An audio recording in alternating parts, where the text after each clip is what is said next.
What's going on, jerk faces? It's your boy Andy, and you're watching Nocturnal Transmissions, brought to you by the Circle of Jerks podcast. It's a conversation you could be having during the day, but having at night. Well, we're not even having this conversation at night because this is a pre-tape. But don't let that bother you. What was that? It's not night. Yes, it's not night. It's not night. But usually we do this at night, but we're doing a pre-tape because, usually it's Robert's fault, but this time it's me. I'm the one that's going to be out of town. I'm going fishing with my dad, so... Nice. So we're doing it. We're doing a pre-tape. Also, joining us for this very special episode is... you might have seen him on the main podcast, and also maybe on his own YouTube channel, but we have Eric Nam. What's up, guys? Thanks for having me back. Yeah, no, of course. Andy's getting ready to fire me. He's just going to be testing a bunch I know, of this is my tryout phase. Robert pisses me off so much. I always threaten to fire him and replace him with a busty, blonde-haired chick. Make that happen too. Yeah, just to bring in more viewers. I'm trying to boost my ratings, but today we have Eric here because we are going to discuss a movie that he talked about on the main show, titled Burning, and it's a Korean film, and it stars Walking Dead actor Steven Yeun, and the way he described it was very interesting, and so me and Rob decided to watch it, and to have Eric on as someone who's seen the movie before also, and who's a fellow cinephile to discuss it. Yeah, I'm excited. So Eric, I'm sorry. No, I was saying I'm super excited to talk about this film. It's it's gonna be fun. Right. So Eric, if you wouldn't mind doing us the honor of maybe giving the audience a little synopsis about the movie. Cool, absolutely. First of all, can I ask, my first time on this? I know I've watched your other episodes. Mm-hmm. We don't have to give spoiler alerts. We're just gonna put it all out there. Yeah. Right? Yeah. It's kind of like we'll kind of have something in the description. It's if you haven't watched the movie, then just take the time to pause here, watch the movie, then come back and watch us, because this is a pre-tape, so you can just pause it at any time. Okay. Or just jump ahead. So yes, this movie came out last year in Korea. It's a Korean movie. The director's name is Lee Chang-dong Lee, who is a really famous Korean director. He's considered an auteur. Starring Steven Yeun, and it's called Burning, and even the Korean title is also called Burning, which I thought was interesting. Right, because it's the reverse Romanization. Yeah, and I read up on a little bit. I guess it's based on a short story by Haruki Murakami, a Japanese writer. Have you guys read his stuff? I haven't read his stuff, but I did see that it was based off of a book. Oh, you would love Murakami. He's intense. But anyway, I guess there's another short story by William Faulkner also called. So both short stories are called Barn Burning. But anyway, the story is. The story is hard to describe. It's about a young guy who's obviously a lower class guy. He's a struggling writer, aspiring writer who comes from a rural family. He meets an old classmate, this young girl named Hammy, in her 20s, and they meet when she's kind of, I don't know how you would describe her job in the beginning of the movie. They have a lot of these in Korea where girls are outside. They're kind of like cheerleaders for a store to try to get people into the store. They're right. Scantily. Yeah. And their version of the sign people. Exactly, but it's live sign. Yeah. Right, yeah. I would equate them to But it's sexy girls, so... Yeah, I would equate them to booth babes at conventions. Oh, yeah. Exactly. There you go. That's exactly what it is. But you go to Korea and they're everywhere, in front of every store. She's one of them. They reconnect. He can't remember who she is, but she reminds him. And she says, I got a lot of plastic surgery, so you may not recognize me, but aren't I prettier? And he says, well, I guess so, I don't know. But then there's an immediate attraction, and they start to begin a relationship, and all of a sudden she leaves out of the country. And then she comes back, and while she's gone, she asks him to watch her cat and feed her cat, which gets weird because he goes to her apartment every other day or so to feed the cat, but he never sees the cat. But he sees, the food has been eaten, and then there's poop in the litter. And then she finally comes back, but when she comes back with another guy, this guy named Ben, who's played by Steven Yeun, who's this really mysterious guy. And then it turns out he talks in a very mysterious way, too. He doesn't really answer questions. He seems a little arrogant. The way he's dressed, he looks like he's pretty stylish, very charismatic.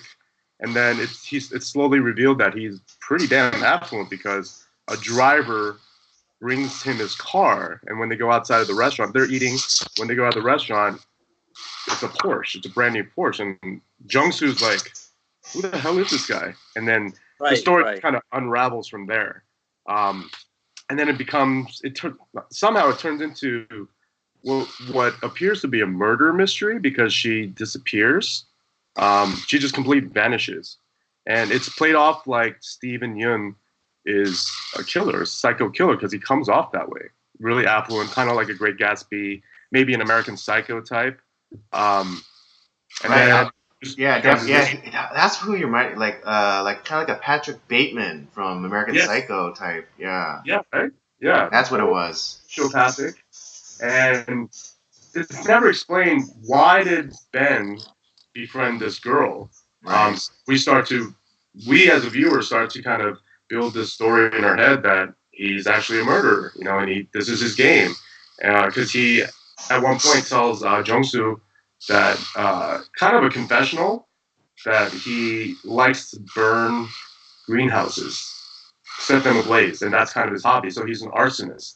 Mm-hmm. And that sets Jung-soo and us on this whole, path to, figure out what's going on. Who is this guy? And then the movie just kind of ends. And it's like, what the hell did I just watch? And then you go back to, because you have so many questions now, and you try to start to figure it out and realize there's all these symbols and metaphors, and maybe we're watching something that's completely in our own minds. So I watched it twice. I know, Rob, you said you watched it twice too, right?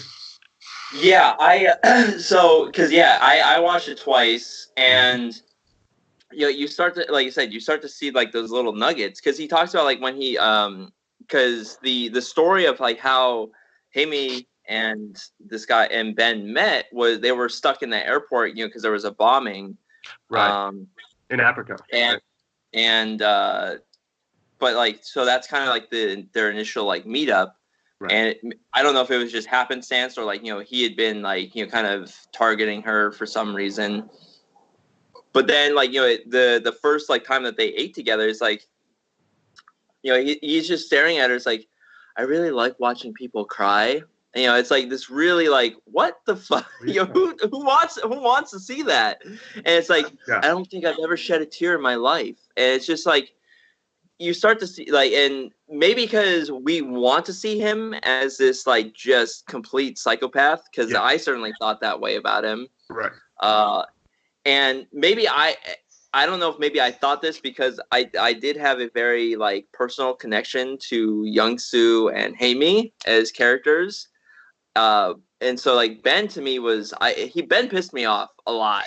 It's as a viewer, you want to hate him so bad because who the hell? I hated him. I really hate him so much. And so you see he's all these heard comments that he makes, and it just everything seems he's a fucking weirdo. He's rich and everything, but he's just a weird guy. Yeah. And he kind of he pissed me off, and he's creepy at the same time. He kept putting himself in these situations. Why would anyone want to be here? Especially you're in a relationship with this girl. Why do you want to be with this third person? It's I don't want to be with another person. When I'm especially starting out a relationship, I want to be with the person that I'm with. Fuck this third guy. It just everything. everything just seemed like, I don't know if maybe he was like looking down on them. It was like, oh, maybe I'll feel something if I'll slum it, today and like hang out with these, country bumpkins and shit. Right. And he was like looking down on them, but like, cause the way that he, brought Hammy to like, with his friends, like they were making fun of her, and it's like, oh, it's kind of like, it was kind of like a huge, joke to all of them. These like affluent, like, people. It's like, and they just, I felt like they had like no like sympathy, or it was just a huge like joke, like these fucking poor. Right. It was kind of like a pig party. Yeah. Just of a different kind, and when she was describing like. Oh, sorry, Andy. Like when she was describing like the tribal dance or whatever, and like there was like a little bit of they were snickering, and they initially they were kind of like playing along, but then that got kind of old fast, and so like there's and she didn't realize that, right? Yeah, she didn't realize. Well, and that's the thing with like Hammy, and I'll explain my personal connection to this particular character in a moment, but please do. Hammy is pouring her heart out, like because she thinks that because these people are giving her attention, and she's pouring her heart out, like thinking that they actually give a crap about her, but they're making fun of her, and it's like, so what she's expressing in her, from her heart is very real. Right. And it's like, they're like, oh, how, kind of, and quaint, you have Ben, played by Steven Yeun, he's just like, it's like, kind of this like eye roll and yawn, and it's like, what a fucking prick. It's just... and I was like, and I mean, because Eric had no idea, but when I was watching this, when I was watching the story unfold, I was like, oh crap, Rob is. I hope I wonder how Rob is going to be doing with this, because knowing Rob's history, knowing Rob's history and his past, I was like, oh man, this because as Robert just confessed, this Hemi character, reminded him of his ex, and I completely see it, and I totally saw it, and I was like, God, I hope, I wanted to kind of stop, as I was watching, I kind of wanted to stop and like call him, and like, hey man, how you doing? But, like kind of like suicide watch, like, it's like, you don't happen to have a noose around your neck, or do you, or like a shotgun barrel in your mouth? Yeah. No. I did have a whiskey glass in my mouth. I needed that because oh god, it brought back a lot of bad memories. Let's say that. But that's what makes a great film, that you get connected with these characters, and it's like that they're not just these ancillary, like we're not a third party. I felt like I was there. Yeah, and absolutely. Yeah. And maybe because of my personal experiences, like I felt like I know this story. This is almost like my story. That's Rob's story. And so to a certain extent. I'll share a little bit. I'm not gonna say her name because I don't want people to go out and like hate on her and stuff like that. But hey, is it horrible that I kind of forgot her name? No. Okay. It will forever be like etched in my heart with a knife. Right. But it's like, but I'm in a good place now. I have a better relationship now. Everything's good. I'm much happier. But this brought me back to the past a little bit. And my story is somewhat similar to like Young-soo, because at the time when I was in this relationship, I was also unemployed and I had this long connection with this girl that I was dating. I mean, we've known each other for a very, very long time. We've had a very like on and off again type of relationship, but we always were drawn back towards one another. And at the height of our relationship, when I thought things were going in a good direction, I was unemployed like Young-soo. Like, I was trying to, we had actually started up this podcast. I was working on like other projects, working towards, moving on to like a new job. Yeah. And not that I was like, being lazy and doing nothing, but yeah, I felt like Young-soo, like, it's like he's still doing something. It just, right now it looks like he's just like a lazy fuck, that's not doing anything. But he actually is a very responsible guy. Like, he's trying to, correct, the things of like his past with his parents, trying to get things in order. Right. He's trying to get his life in order. And it's a mess, but like, he's not just sitting there doing nothing. Yeah. And so I felt like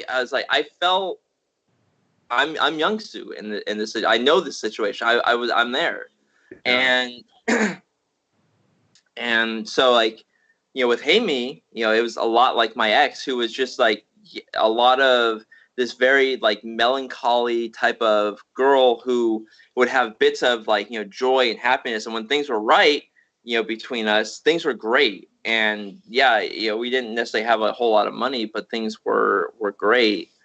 And then like, she would go off and have to do stuff, and we'd be gone, and we would come back together. And it's like this whole like, kind of, this, arm's distance length where like, it's like, she would want me around, but like there'd be this other person. And it's like this other guy in her life. It's like, what the fuck is this? Like why?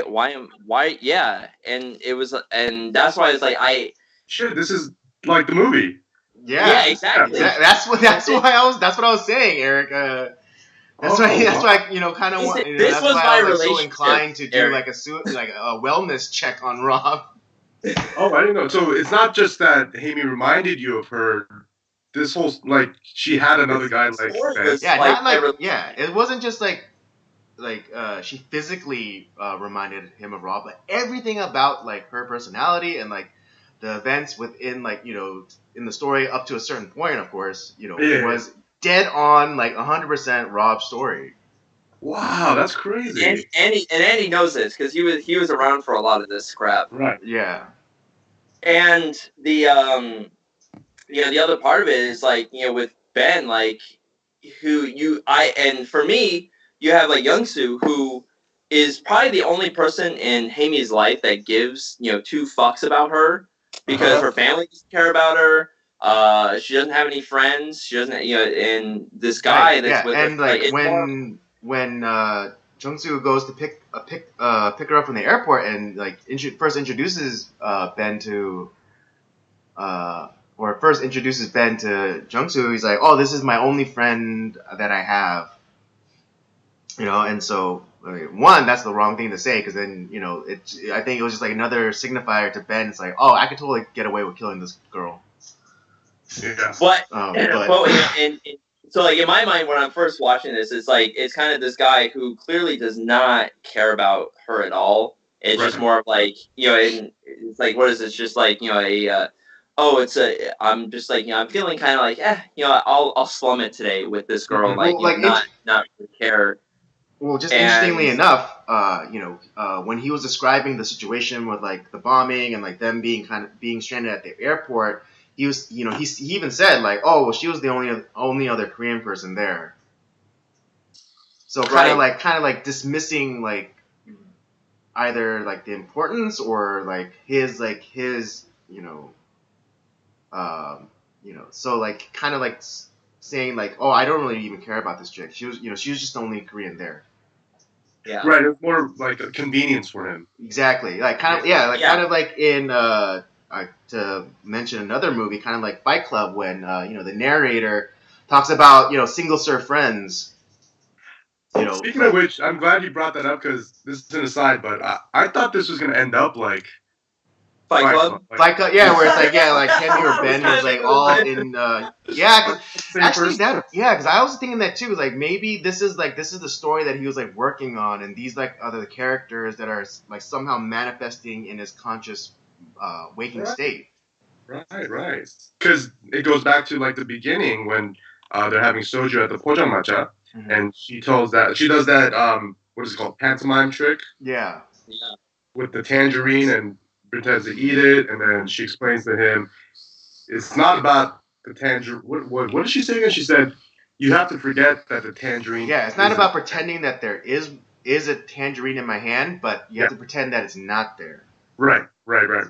And that kind of, it seems like that kind of encapsulates the whole movie.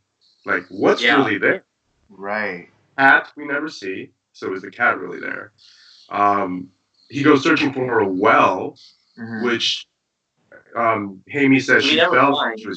He never finds the well. And she disappears. So it's like, what is she? Was she really there? What happened to her? She vanished, and no one can find her. And then these greenhouses that Ben said he likes to burn down. And he said he told Jung-soo that he's going to burn one down right by his house, right? Something that's nearby. Yeah, and he spends like weeks looking for, running around to every single greenhouse within like a 2-mile radius of his house, and nothing's burned down. So where's that? Like so many things that seems like they don't exist. They're just part of someone's imagination. So, I mean, really quickly, it's like it's becoming more clear to me now, but I don't know if you guys felt this, but I kind of got like a Hitchcock vibe from this movie. Hitchcock, yes. You know what? I thought of Hitchcock too. Yeah. Especially like the scenes where, or the scene that Jung-soo is like kind of tailing Ben in the car. I definitely got some Hitchcock vibe from definitely in those moments I felt that. Like, what's the movie I'm thinking about? Like a little rear window, a little North by Northwest. Yeah. Like a bunch, just a bunch of different Hitchcock movies. I was definitely getting like those kind of vibes. Definitely. I totally agree with you on that. Yeah. But yeah, I would like, it's I just going forward. I think I want to talk a little bit about the three main characters. It was out. I know Eric, you were really excited to see, to hear like what we got from this movie. But I think I'm in agreement with you guys in that, or at least Robert, and me being able to identify with Jung-soo. Just because I kind of feel the same way with him, because here's this kid who who's intelligent and who has who went to school and everything, but is working these like kind of menial labor type jobs. Even though he has like his degree in creative writing, and that that's ultimately what he wants to do.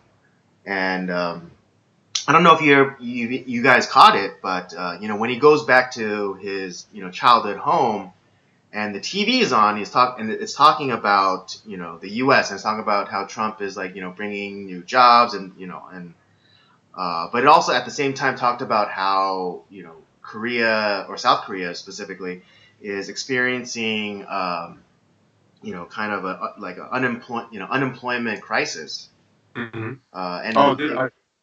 that on the TV? Yeah, it was on the TV. They were talking about how like it's I noticed that too. Yeah, third straight year or something where like unemployment was like on the going down, going up. The numbers were going up, and there's and then there was also that scene where he goes to interview for another kind of menial labor job at like a warehouse.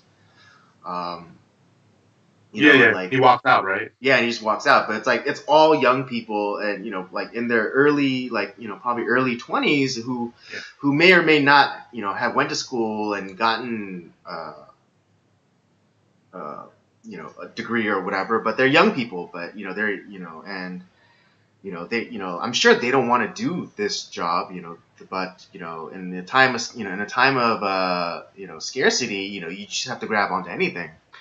And so for me, most for different reasons than Rob, identified with the Jung-soo character. Yeah, I mean, I definitely see. I didn't catch that. That's actually, now I gotta watch it again. I remember there being something about Trump on the TV, but I didn't really pay attention to what it was saying. But now that you say that, it totally makes sense. Because you're right. In that lineup, I guess it was like a factory or warehouse where kids were being interviewed. Mm-hmm. There was a sense of not just eagerness for the job, but almost desperation. Exactly, because like they, one of the candidates, I guess, lived like really far away, and like the foreman asked him like, oh, you live so far away. He's like, how are you gonna make the commute? And then he was like, oh no, it's not gonna be a problem at all. I can do it. Yeah. That's true. And I mean, kind of to relate it to what's happening in America with like the whole like education bubble, and like nowadays like bachelor doesn't mean anything. Right. It also goes to like the idea how there was like a study done, and like I forget what the percentage is, but a certain percent of bachelor degree holders, they like the job that they're at or the career that they're at had nothing to do with what they majored in or what their degree is in.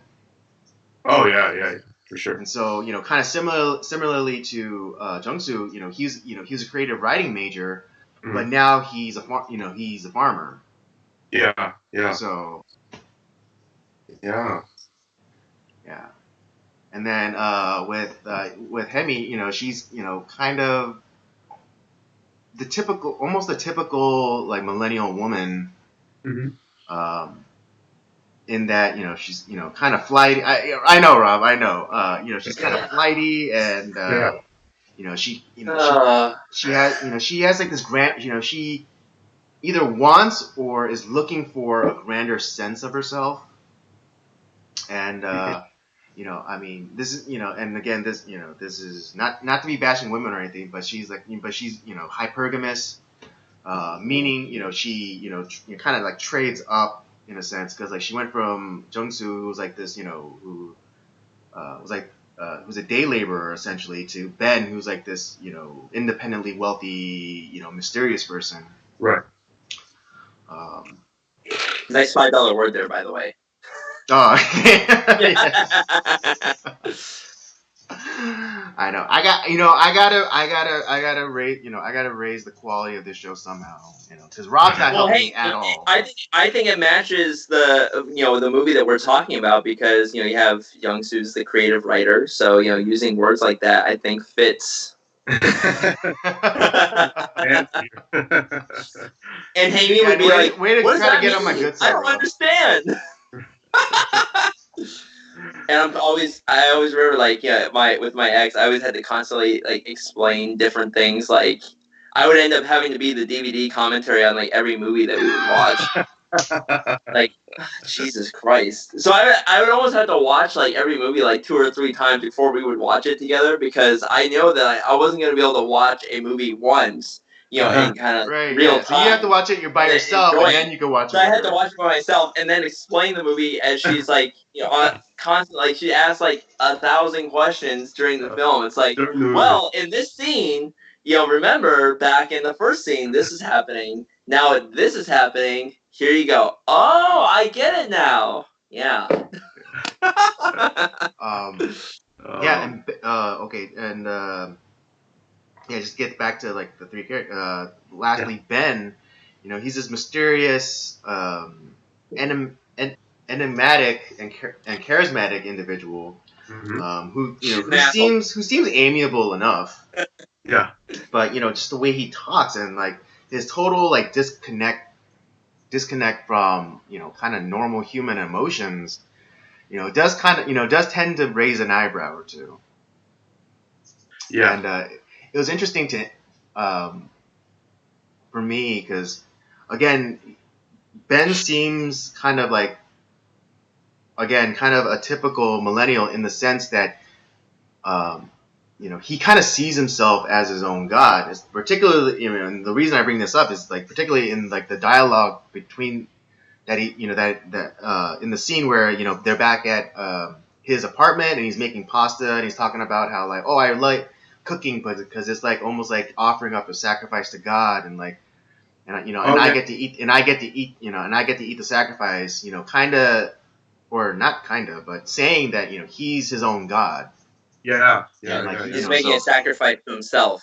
Right. So he's making the sacrifice to himself to satisfy his own ego or appetites or whatever, what have you. But it's not too far off from, I think, again, not to be bashing too much because I'm also in that category of millennial, but kind of like the typical, kind of like the prevailing kind of attitude where it's amongst young people, it's like, oh, I'm my own god, everything I do is for me, and so on and so forth. Right.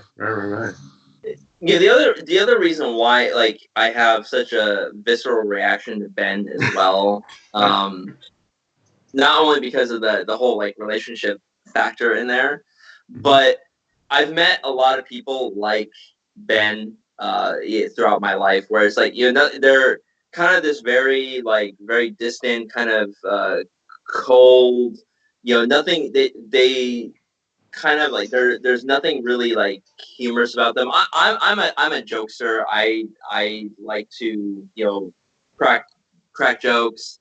I like to have fun. I use language not loosely, but like I use it in kind of a fun way to kind of help make people laugh, make the situation light when it calls for it. Obviously, I'm serious when I need to be serious, but a lot of people I meet a lot of people like Ben where that's just like.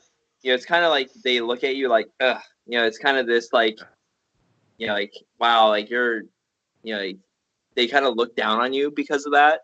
Yeah. And I felt like this whole, just on like Ben's character, he's always looking down on everybody, and it's kind of this.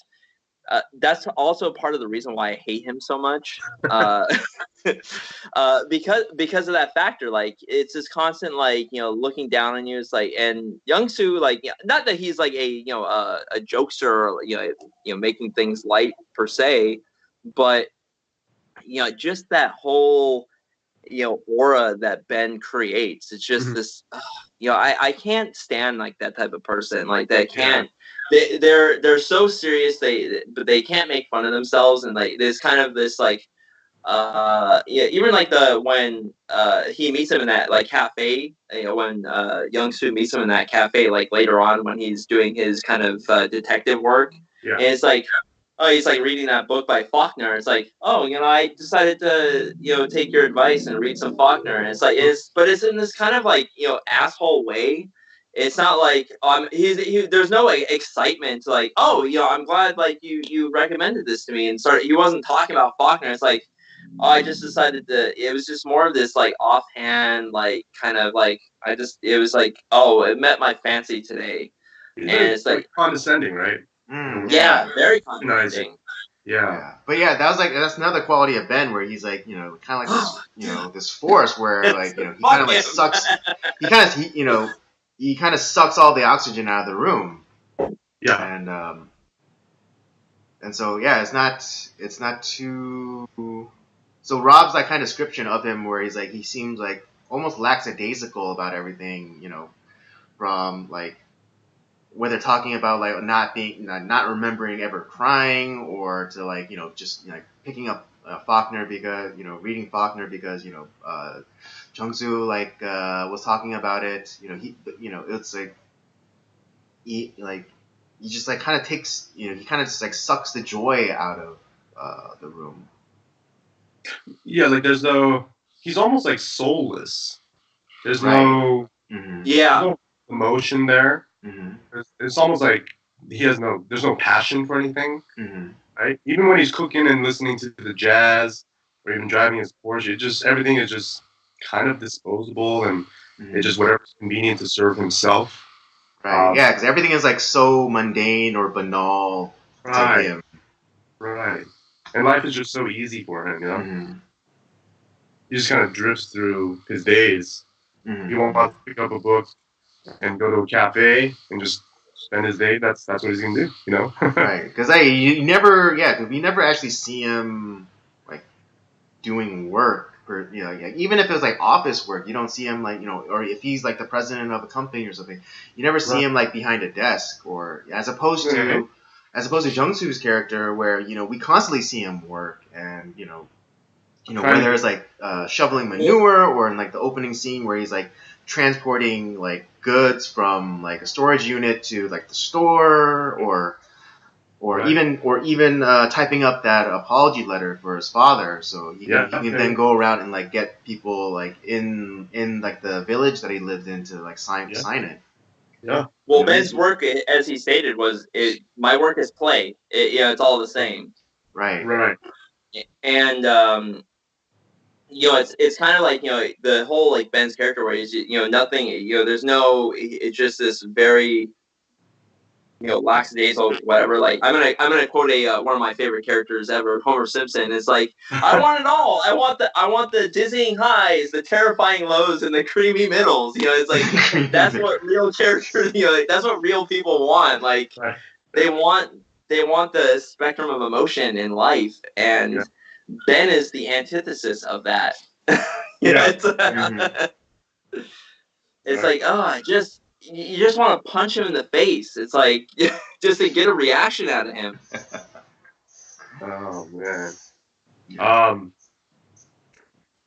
Speaking of the characters, and then kind of going into the whole idea of a metaphor and the symbolism. Mm-hmm.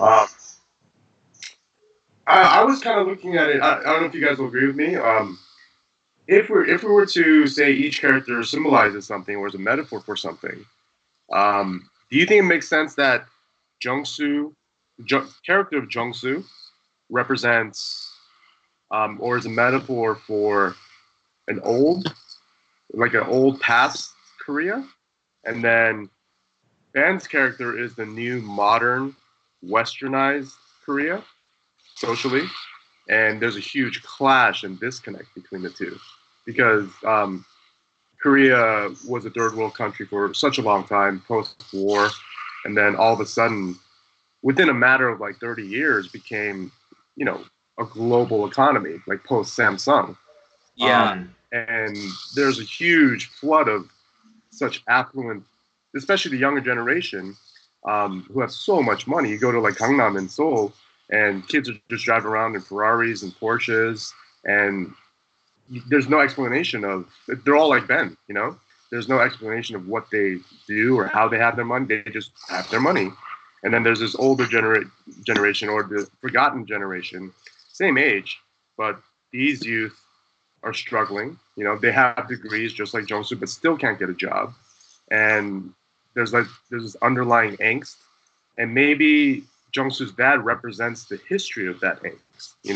It just kind of inherited because maybe a little bit of frustration too of why they can't seem to drive the Porsche or be able to cook pasta and listen to jazz whenever they want. They have to go out and shovel manure. They have to go out and try to get a job. When what they really want to do is write and be passionate. So I don't know. Do you think that makes sense? Yeah, I would agree with that. Yeah, no, that's actually really smart insight, and that's actually a very good metaphor. Because it is kind of like the two. It's almost like the old soul and the new soul, kind of fighting for dominance in Korea, and I think prior to starting recording this, we were talking about it, and in the movie, Jung-soo refers to Ben as the Great Gatsby, right? And similarly that that character is, even though we do kind of get a backstory of why he how he got rich, he's Jay Gatsby is still this kind of enigmatic character who has his money, and even he has all this money, and he said that he worked from the bottom up. Mm-hmm. We don't really see him do all that much work in the interim. Yeah. So, but yeah, that's I think your identification of Ben being the new soul, because he's Korean, but he has a Western name. Right. And he lives in this big space, palatial apartment. Right. Where we don't even see Jung-soo's city apartment. We just see his old childhood home, but I'm pretty sure it was a shoebox, similarly to Hemi's apartment. Because when Jung-soo first goes over to her place, he says like, oh wow, this is like huge, but then and you only see it from one view of him like coming through the front door, and all of a sudden it spins around, and it's literally like the front door, kitchen, bedroom. Bed. Yeah, that's it. Yeah. Yeah. The other thing too, like with Young-soo, like, and kind of the because you have like that, like what you were talking about, Eric, that this love triangle is kind of like this Korean like social battle too, the new Korea, old Korea, and like Haimi is kind of like that battleground essentially. Yeah. And the other thing too with Young-soo is that poverty is always like in his life, because even where he lives, he's hearing like the North Korean broadcasts of like their propaganda like and so that's always in his mind too, like of like hearing from them, and so like poverty is like literally like right in his backyard. Right. I mean, to a certain extent, it's ingrained in him because you can't live your life hearing that propaganda, and I couldn't quite make it out, and also like my Korean's not that great, but I'm pretty sure saying like, oh, the West is evil, capitalism is wrong, and you can't really blame Chung-soo for like maybe feeling that way because his entire life has been a struggle. So like, when someone says like, oh, capitalism is great, like to him, and it's like, well, here I am. I'm a creative writing major, and now I'm a cattle farmer. Yeah. Right. And I think why he had such a strong connection with Haimi, because that was like that was his one time of like actually like relief from his life. Like, being with her, was bliss. Like like I said, when things were good with her, it's like yeah, I have all these problems, but like they're always there. But I have this one good thing, and that's why he was like why. And he even admitted, it's like, man, I really like love this person. Even though like she made, and in her own way, Haimi like felt the same way, but because she was kind of she was an attention whore. She went for anyone who showed her the slightest bit of attention because she had her own problems. And it's like, oh, God. Like you said, it goes back to like, this is exactly what I went through in my past relationship. Right. It's just like, I mean, okay, let me share a quick story about Rob's ex. Okay, yeah. Rob told me this. I wouldn't have known this, but like I knew his girlfriend was like was very needy, and like she needed a lot of attention because like every time I would see her, she'd always ask me, it's like, oh, it's like, did you miss me? And I would look her right in the eye and be like, not even a little bit. And it's so funny because I know like I know this sounds mean, but I knew it crushed her. I knew it crushed her for me to say that, but and then Rob shared with me that one time, like in the middle of the night, she woke up, went to Rob and woke him up saying, and asked him, it's like, does Andy hate me? Yeah, that literally happened. Oh, really? Wow. It's like 3 a.m. I was dead asleep. She like punched me awake, and it's like, does Andy hate me? It's like, why are you asking me this? No, he does not hate you. He's fucking with you. Just get over it. Yeah, and it's like, because I'm one of those people that like, if I'm not making fun, if I'm not knocking you, then I probably don't have a strong opinion about you. Right. And but because all and that's the school I come from too.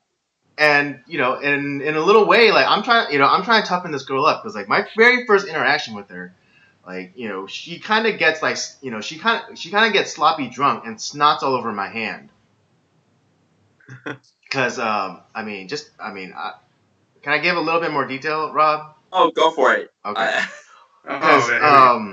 Because Rob's girlfriend, like, she was born with like kind of she wasn't born, but she has like this one shorter leg. She ended up having through because she had to have a surgery like when she was a baby, and it caused they messed it up, and they caused her hip to like kind of be it was like this she had an intestinal issue that they were trying to fix, and they messed it up, and it was still like kind of the intestinal like fluid was flowing out on her hip, and it kind of like kind of messed it up.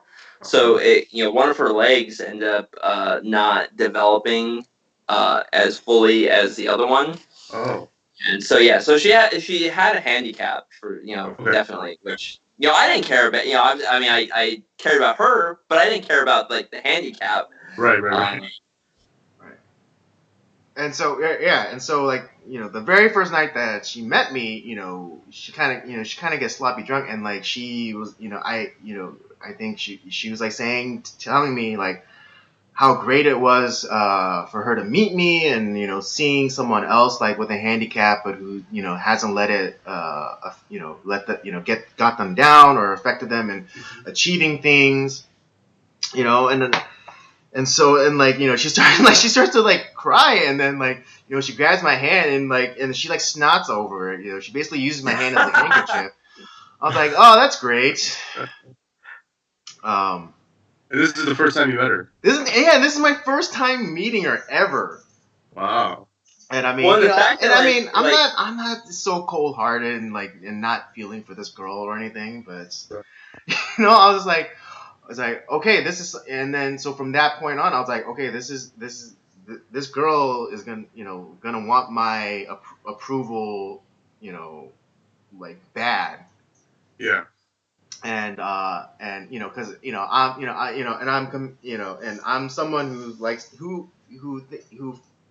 has like this sense of responsibility to take weak individuals and make them strong. So like I was like, okay, so I know what to do. So every time she would be, I see her and she has like this big smile, and it's like, and she like hugged me and it's like, oh, did you miss me? I always said like, not even a little bit.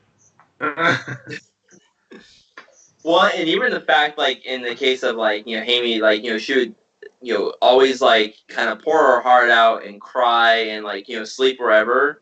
Yeah. And kind of, like, and anyone who would give her attention, she would go after. It's like, this is exactly what I dealt with every fucking day. And it's just... Wow. Yeah, so, yeah. No idea that. Yeah, I'll say like this movie, like it was kind of a tale of two stories. It went from like 500 Days of Summer to like murder mystery. You're right. It just completely becomes a different movie. Yeah, you're right. It's like 500 Days of Summer meets like Dial M for Murder. Yeah, exactly. Yeah. I think that's a great way to put it. Yeah. Yeah. One of the interesting things, there were a lot of kind of like mirrors or like kind of parallel metaphors happening on in this movie, which I really enjoyed. Yeah. I mean, I think one we kind of talked about is like, kind of like was Hemi really there? Was it not there? And then like you had like the parallel of like the well that that she supposedly fell into as a child. But for Jung-soo, you have like the parallel. He had a couple. I think he had a couple of parallel metaphors happening for him. One being Hemi, and then also the cow that he eventually has to take care of. Mm-hmm. Because it's the metaphor is like here, and it so happened to be like the cow was a female cow too. So here here's like two females in his life that he has to give his attention to and kind of take care of, and kind of more or less give his time to, but they end up not going in the way that he expects to. Because and there's like there's like these parallel scenes, one being after the three of them hang out, and he confesses that he loves Hemi, and then like he accuses her of being like a prostitute because like she basically strips down like after smoking some weed. Yeah. But then like she gets into the car and then he like drives off, and that's like the last time he sees her. Yeah. But then there's also a mirrored scene where he eventually has to give up the cow, and similarly, the cow is loaded into a trailer, and that's like the last time he sees that cow. Shipped off. Yeah, wow, I never thought about that. That's super insightful. Because the last words he says to her is, what is it, like, only whores do that? Or yeah. Something like that, right? What kind of woman so easily, gets naked in front of, two men? Right. And the cow, the transaction is he's actually selling the cow, right? Mm-hmm. Right, and then it's like as they're loading the cow, like the cow kind of like turns back to him and like starts to kind of like moo or bray, and like one of like the men that are carting the cow away is like, oh, the cow's like saying goodbye to you, or the cow's trying to say something to you. Right. Wow, I never made that connection, but that's absolutely right. And then it kind of goes back to maybe that scene where there's that convention of all the booth girls, and there's that random lady who's explaining to Jung-soo the struggles of women, right? You can never be. This is like society's never satisfied with them. Right. If they dress up, they're too dressed up. If they're underdressed, they're too right. underdressed. Yeah. If they're too covered up, then they're prude. Yeah. But if they dress too loosely, then they're considered loose women. Right. So it's like you're damned if you do, damned if you don't kind of situation. Exactly. And it's sort of in a way that's an objectification of women, and that's kind of maybe we're digging deep here, but that's kind of where Korea is, though, if you think about it, especially with this phenomenon of K-pop. K-pop is, you see these, whether it's guys or girls, they're like products. The boy bands and the girl bands, they're just plastic, almost like live anime, like Japanimation, and that's what kind of Haimi's character represents, like the objectification, the sexualization of women in society, where, like Andy, you were saying, they can be just sold off like cows. That's very interesting. Wow. I'm gonna ask you a quick question, Eric, because I'm missing something in because I couldn't quite make out this symbolism, because in Haimi's apartment, she was talking about how there was this one time of the day where the sun would reflect off of this tower into her apartment, right? Yeah. And obviously, that was the time where Haimi and Young-soo, they end up sleeping together. Yeah. When you would go back to her apartment, and Young-soo was looking for that reflection again, but it was kind of this weird sexual arousal that he would get. Do you think that it was something where he was trying to recreate that moment, even though she was gone? Because even when towards the end of the movie where he's writing in her apartment, he has he's sleeping in her bed. He has this, I don't know, dream or fantasy where she's still there, holding him. Yeah. I thought about that scene too, and I don't know if I've quite figured it out. What it made me think of, though, is how she says she fell into a well when she was younger. That's kind of where I was thinking too, but I wasn't sure if that was what it was supposed to connect, what we were supposed to connect with. Right. It made me think about that, and then imagine if you fell into a well, it'd be complete darkness, and except for one moment in the day when the sun would be overhead at the top of the well. That makes sense, and so she always craved that moment of just that one moment of sunlight. Yeah, and then maybe she was that for him, that light, that glimmer of and hopeless. And so she was always trying to re-seek that moment of there's this one moment where I have some sort of happiness, because she's a very melancholy individual. Right. And she's looking for that light. She always talked about that. The different the different hungers. The little hunger, which is like poverty and like starving, and then physical the great hunger, and like the is greater hunger is like the spiritual. Figure out light. Right. And that's more of a spiritual hunger. Yeah. And that scene, I initially had a different interpretation of that scene. I initially saw it at her describing as like, oh, there's only one time of day that it happens, and like it happens and like really quickly, and it's a fleeting ethereal moment. And my first interpretation was it was more talking about her character. It's like it's fleeting. It's it's here 1 minute, gone the next. But I mean, hearing this, it's a little bit. I'm maybe rethinking my position. Yeah. Now that you guys are mentioning it, I didn't really put too much thought to it, but maybe that's kind of the sense of. That's kind of the feeling that Jung-soo and that generation, or that class, if you want to call it, that he represents, feels like they're trapped in a well. There's hopeless. There's no way to get out of this well. Right. What work I do, there's no way to dig yourself out or right. or get out. But then there's moments where there is a little bit of hope. Like once a day, there's a reflection off the tower that gives you a little bit of light. But that's it.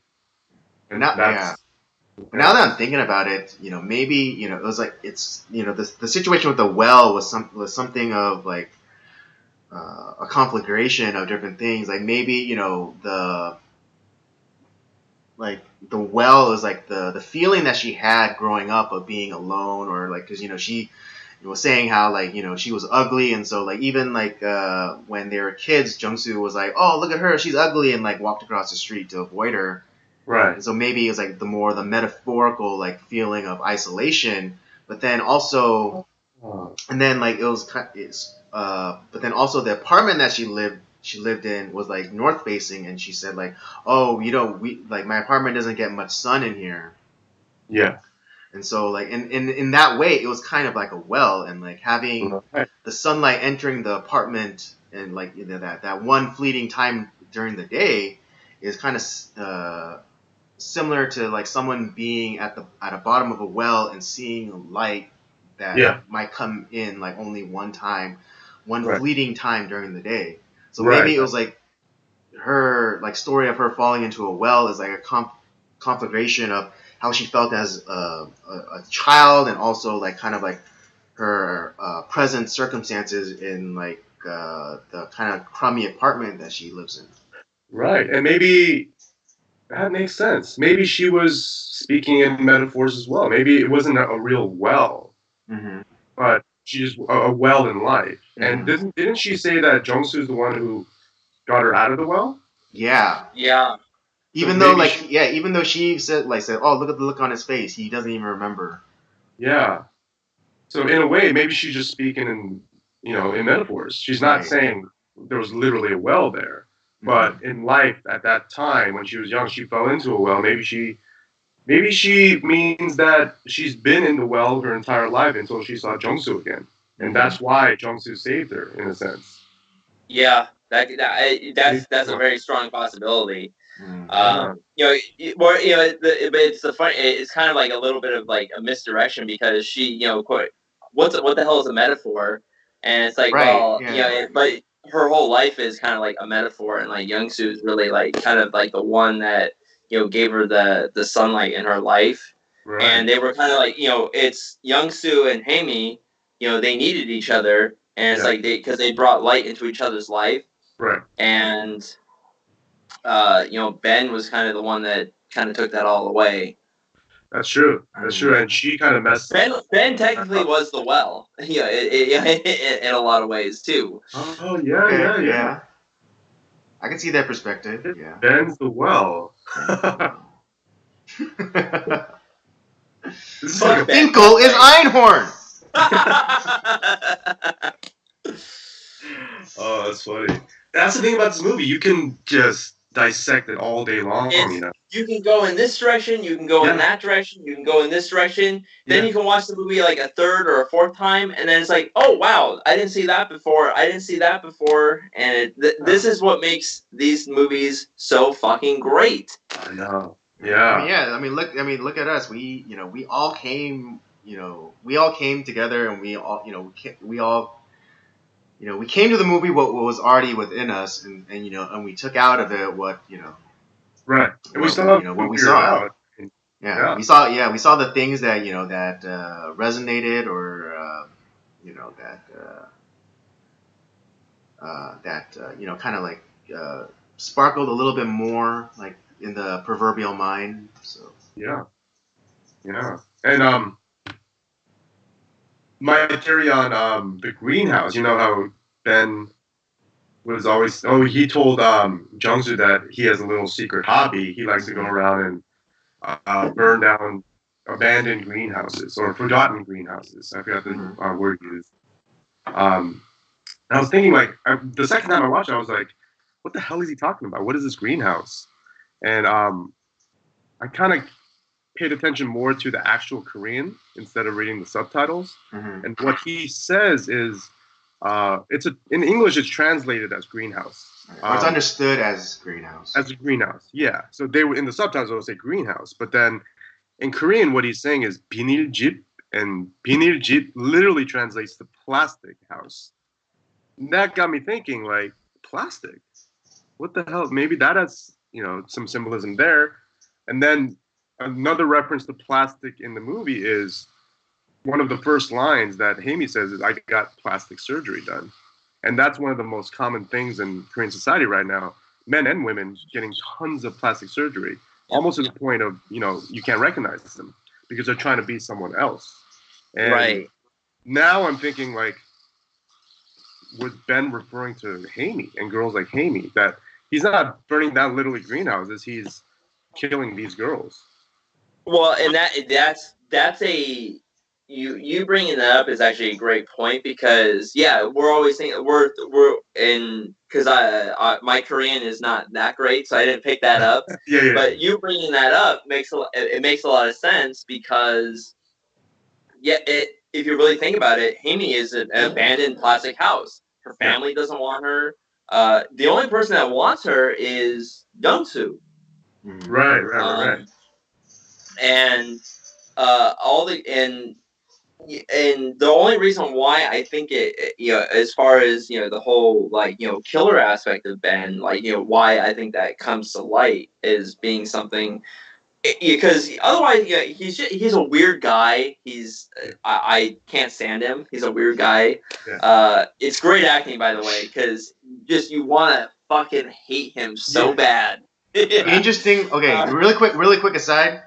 I totally understand Rob's perspective on hating the Ben character, because and appreciating the acting chops that it takes, because I had a similar situation when I watched The Color Purple, and I hate it, and it made me hate Danny Glover.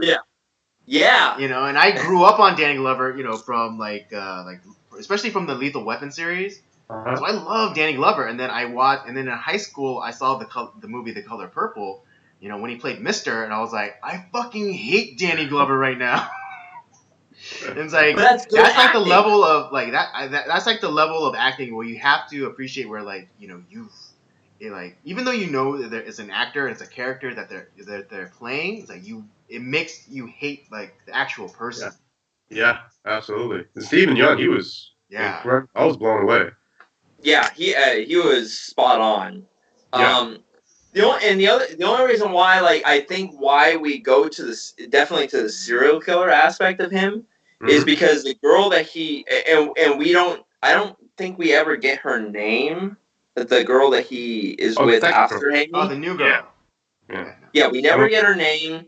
We don't really know if maybe she's also very plastic, but the reason why I think that there and maybe this is because I do have a fascination with kind of the whole serial killer stuff, because I don't know, maybe that's a white thing, I don't know, because I love Dexter, so Yeah, and the whole idea of like trophies and like all that shit. But it felt kind of like the whole like the same thing where she had kind of like her own like melancholy like kind of looking for that particular experience, like because she was talking about like she had gone to China and like talking about like Chinese culture and like whereas Haney, she went to Africa like trying to do better and try to seek this light or try to create this light that wasn't there in Africa. Right. And whereas this mysterious other girl that was there after Haney was trying to do the same thing in China and talking about her experience there, and him and his friends were just kind of like yawning and laughing at her. Right. And it's just like, to me, like that's why I went, it's like, oh, he killed her. And we see like him like applying makeup to her at the end. Yeah. It's like, oh, he's trying to perfect her before he kills her. It's kind of like, it's because we see like when Young-soo like where the mystery really starts in this movie. And I'll admit, yeah, it's a little slow, but it like the build up it's worth it. Like keep going with the movie. Yeah, absolutely. Because the moment where the movie changes is that scene with all three of them at Young-soo's house. Yeah. And after he calls her a whore, essentially. Yeah. And the morning he wakes up, is like, oh, fuck, I shouldn't have said that. Yeah. And he's trying to reconcile with Hamey because he does love her. Right, and it's like, I should never have said that. And so he's trying to reconcile with her, and like finally he gets, oh, she's calling me. Good, like thank God. And it's like this weird, like kind of like weird phone call, like, and he's like, hello, are you there? And like it hangs up, and he tries to call her back, and it's like eventually her phone is disconnected. Right. So yeah, that's where he goes on the journey to try to find her. But then when he goes to her apartment, right? Like, and her apartment was a fucking disaster. Like, it was very small, but it was a mess. Yeah. Just like Young-soo's place is small but a mess. Right. And all of a sudden, it's pristine. Absolutely right. pristine. Immaculate. Everything's in its place, or everything's put away. Things are folded and whatnot. Which goes against what we already know of Hemi. And so like when he talks like the landlady or whatever to let him into the apartment, and you see everything is like spick and span and in its place, it's like, this isn't right. Yeah. Right, and well, that's what I'm saying. Like, her life's a mess, her apartment's a mess. Makes sense. Her apartment is her, essentially. Right. It's a mirroring. Yeah, it's a mirroring. And that's where it's like with a lot of these serial killers that we know, it's like everything has to like be like perfect. A lot of them are very like pristine. Like everything's in its place. Everything's very meticulous. Ben is very meticulous. Everything's in its place. Everything has to be neat. And but he also targets these girls who are these quote unquote abandoned greenhouses, right? Mm-hmm. But he wants to make them. He's trying to restore them, make them look pristine, and then bam, kills them. And that's why I go to that direction. Is like with that girl is that this is what happened to Hamey and all those other girls that like when.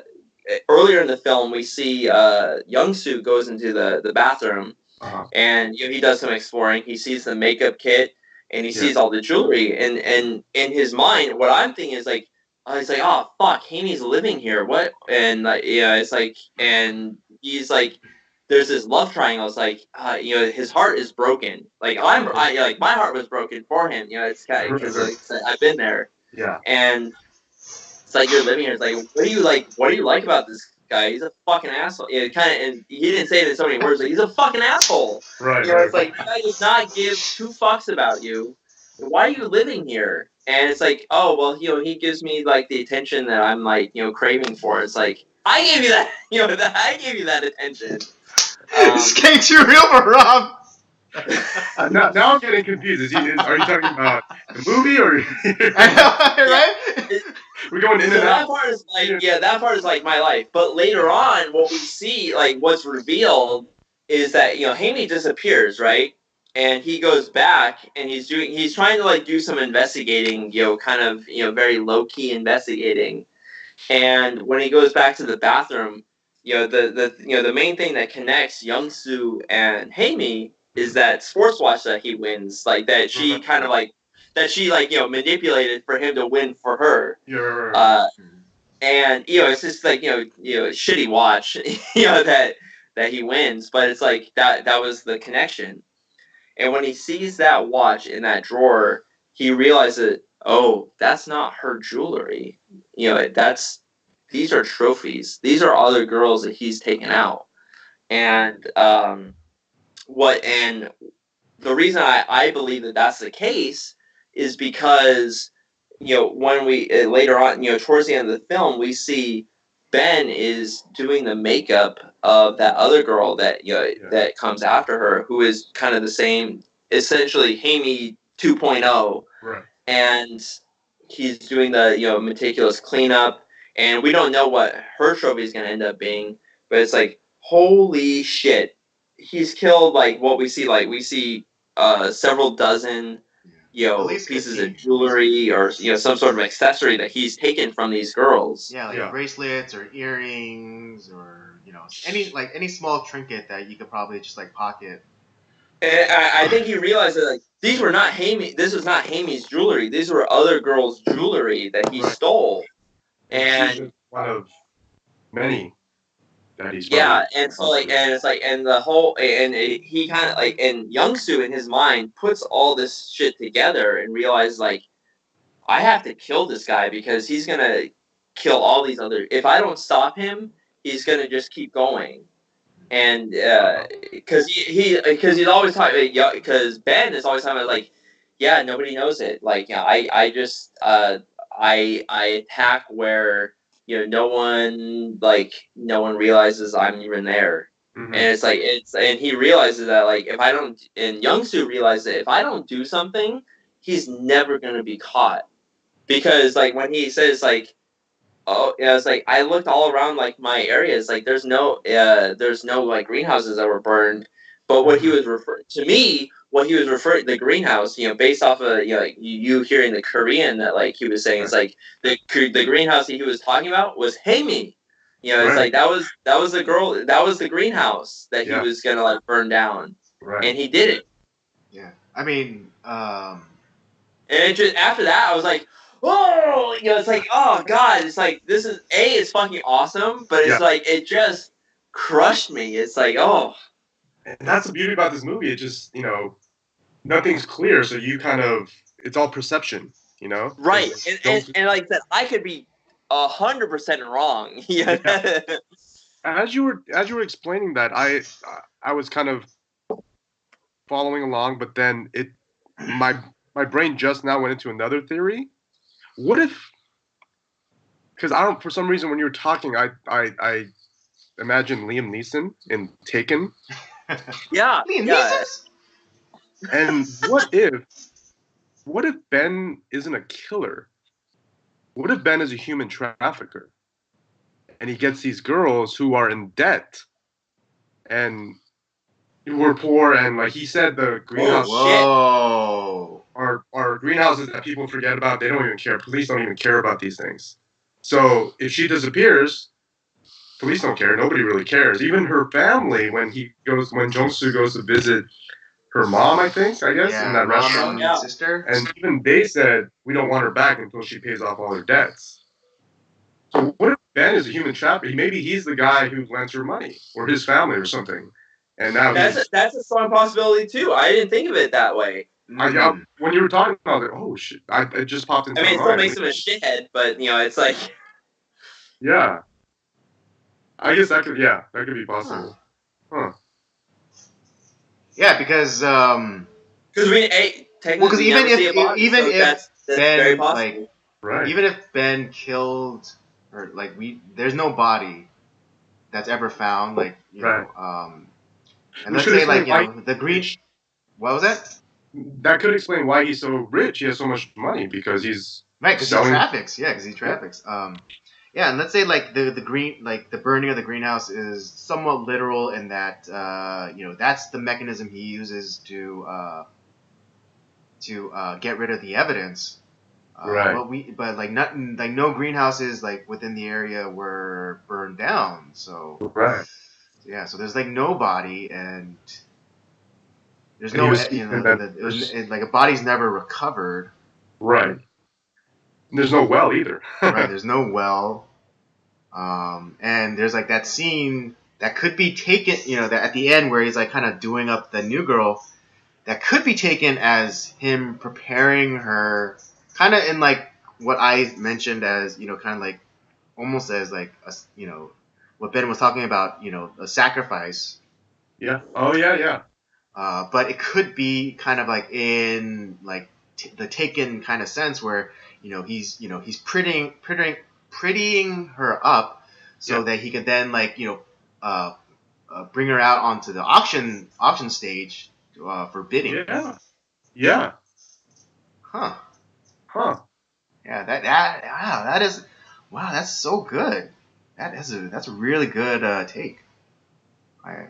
That could explain why he drives a Porsche and doesn't seem to really work. That might be how he funds his extravagant lifestyle. Right, and he says it's once he burns a greenhouse down once every 2 months or so on average. He said. So maybe that's what he means. He finds a girl every other. Right. He only needs to meet because when he went and like maybe it's to like Africa because he was because he meets Hemi in Africa. Yes. Right, because it's like why is Ben in Africa? Is he like because you could then say like maybe he's just a world traveler and like maybe Africa was on his bucket list, but it's like why? But why did she go to Africa? Why Africa of all places? Like, I think she explained it like because like she wanted to go to like this one specific tribe, that when she was describing like the little and great hunger. Oh, right. Yeah. Right, but then but it doesn't explain why Ben was in Africa. Right. So like maybe like Ben like maybe what was it? Yeah, we never get that aspect of why Ben was in Africa. With Amy, like I think because she had this darkness in her, like this melancholy aspect, so she was trying to bring light to people who had the same thing that she felt. Although she had she was trying to bring light to these people. Yeah. Same thing with the anonymous girl that went to China. She was trying to do the same thing. And here's my theory of why I still think that Ben is a serial killer. That because a lot of these serial killers, like one of the notorious things that they do is they go back to like where the bodies are buried. Right. And for Hamey, it's like because there's a time where Young-soo is following Ben, right? And he follows Ben to that lake, this lake that's near this like quarry lake that's near Young-soo's house. Yeah. He drives up the hill. And one of the notorious things, sorry, this might get a little graphic, but like Ted Bundy, he was notorious for going back and like where he would have these bodies stored, and he would fuck them until they were so decomposed that he couldn't do that again. And it was it was kind of like a way to go back to the scene of the crime to get that because Ben is always talking about that that pounding in the heart, that heartbeat, it's trying to get that excitement and that internal that was the only time that Ben talked about any sort of feeling was getting that that beat in the heart, kind of like Wolf of Wall Street with Matthew McConaughey. And to me, he went back to the scene of the crime. He went back to where he most recently felt that emotion, that feeling, and that's what serial killers do. Well, actually, it's not the first time. Really, serial killers, Rob. Yeah. We're not come over anymore, dude. Let's just do it this way. Yeah. Don't worry, you're safe. It's funny though, because it's not actually the first time. I'm not on the list. Okay, cool. But it's not actually the first time Ben talks about emotion, because when Jung-soo confronts him, he said like, oh, Hemi was talking about how like important you are to her, and and he said like, I have to admit that made me feel a little jealous. Well, and here's the reason why, because all the girls that he's attacked before that, there was nobody in their life, no one, absolutely no one, not their family, no friends, nothing. They had, and with Haimi, the only person that she had was Young-soo, and she told Ben that like, and why she was always going back to Young-soo, which is this like cringeworthy like love triangle that was there. And it's like because Young-soo is the only person that she like felt like she could fully trust. That was like her only friend in the world, the light in the well, as we've been kind of sort of talking about. Yeah. And for a serial killer, it's like that's very complicated. To be honest, and we don't know. Ben may have like had to kill Young-soo at some point too to eliminate that that one piece, that thread that might have tied him to all these young girls. And like I said, I think that's the jealousy, because these serial killers thrive on like them being like the center, and but then that just goes to Ben's kind of egotistical narcissistic entitled he's a psychopath. Attitude. Yeah, he's a psychopath. Like everything that like, and this is where I go back to that second viewing. This is why I think that he actually is a serial killer. Is everything that he says, he is a complete narcissistic psychopath. Right. Everything is about him. Everything about him having control. And to me, like, and he has like this ritual that he does. And then, like, the one kink and everything, and like, is when it comes to Haimi, is Young-soo. And I think that, like, why he's trying to, like, all of a sudden read Faulkner is like he's trying to get like, how did this guy get in here? Like, how did like what did he do different? Like, why is he like in this person's life? Right. And it kind of like, I don't know, and to me, this is my interpretation of the movie, is that he did all this stuff and that Young-soo prevented a lot of, future death happening. And it wasn't like, it wasn't like this, the Korean rage that he like, that Young-soo did to kill him, is he put all the dots together and did something, while it's kind of horrific and like, obviously like, he felt you don't kill somebody and like not feel, you don't feel anything about it. Obviously, it hurt Young-soo, but it was necessary. Oh, you went sideways. Yeah. Oh.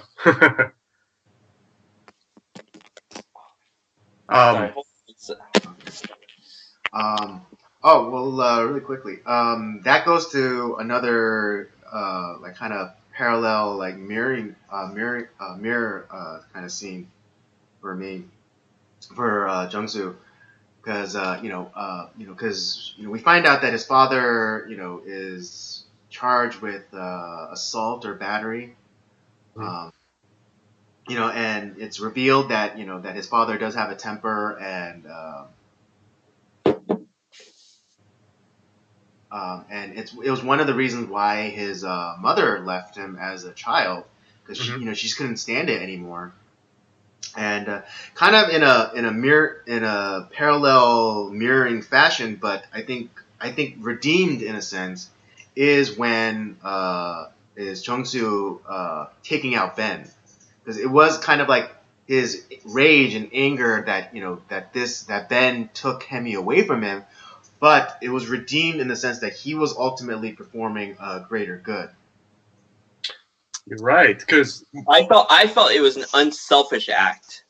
Maybe, yeah, because in the scene where he meets his mom again at the cafe, he talks about her debts. Like, she's in debt too, and these people come knocking all the time in their black suits. And he says, "I'll take care of it for you."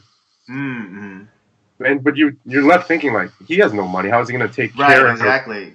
Exactly. So Yeah, maybe that was always the weird part for me. Yeah, he's not going to pay off the debt. He's going to kill Ben. Like his mom coming back was kind of like a curveball to me. I was like, and I didn't really expect that to happen. I was like, well, maybe like it was like kind of shadowing because like the mysterious calls that he would get at his house, and so it was like maybe that was setting up for that. But like his mom coming back into the picture was, I think what kind of threw me off about the movie and towards the end. That was definitely the one kink for me too, because I like, was she the one that was always calling? At first I was like, was it his dad? Was it his mom? Was it Hammy? Who was it? We don't know. And like, but we get like, the last call that he gets at his home was his mom. Right. And so like, was it his mom all along? Was it the mysterious men in black that like his mom was talking about? We don't know. Maybe, huh? Maybe it's the creditors looking for her. Well, hold on. It's kind of interesting that he kind of loses the love of his life in Hemi, but then the first love of his life, his mother, returns to him.